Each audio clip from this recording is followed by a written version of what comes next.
Sementara itu, erupsi Gunung Agung sangat berdampak terhadap tingkat kunjungan wisatawan mancanegara Wisman ke Bali.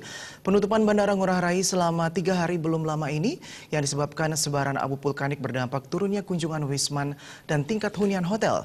Kondisi ini dapat dilihat dari relatif lengangnya situasi di pusat pariwisata Badung seperti Kuta dan Nusa Dua. Minimnya Wisman di Badung masih terasa di kawasan Kuta dan Nusa Dua. Daerah Kuta seperti Jalan Kartika Plaza hingga Pantai Kuta yang biasanya dilanda kemacetan lalu lintas, serta dipadati wisatawan domestik maupun mancanegara, tampak lengang. Hanya terlihat beberapa Wisman melintas di jalanan. Kondisi serupa juga terjadi di daerah Nusa Dua khususnya di ITDC yang merupakan kawasan perhotelan. Meski jarak lokasi ini terbilang cukup jauh dari Gunung Agung, dampak erupsi sangat terasa. Ratna Dewi, selaku Kepala Divisi Komersial ITDC Nusa Dua yang sempat ditemui mengakui, sejak naiknya status Gunung Agung tingkat hunian kamar hotel di kawasan ini mengalami penurunan. Meski demikian, dalam kondisi seperti ini, pihaknya berupaya tidak ikut terpuruk. Membangkitkan industri pariwisata di kawasan Nusa Dua, pihaknya berupaya menghadirkan kembali atraksi wisata untuk mendongkrak kembali kunjungan wisatawan.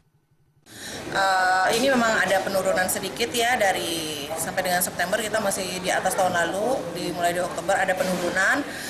Ya, saya rasa dengan tingkat okupansi yang ada saat ini, kita masih berusaha untuk survive. Karena Nusa Dua itu menjadi salah satu atraksi pilihan bagi wisatawan domestik mancanegara yang berkunjung di Bali di bulan Desember. Dengan banyak orang yang datang ke sini, walaupun itu domestik, dengan sosial media digital marketing yang ada sekarang, saya rasa apapun sekecil apapun dengan pemberitaan yang positif, orang akan lebih, ternyata Bali masih beroperasi seperti biasa. Nah, dengan berita-berita seperti itu kan orang, ternyata lo masih bisa berenang segala macam. Nah, sedangkan dengan Nusa Dua Light, Nusa Dua lo masih biasa. Ratna Dewi menambahkan meski di Bali saat ini menghadapi erupsi Gunung Agung, kegiatan pariwisata tetap berjalan seperti biasa.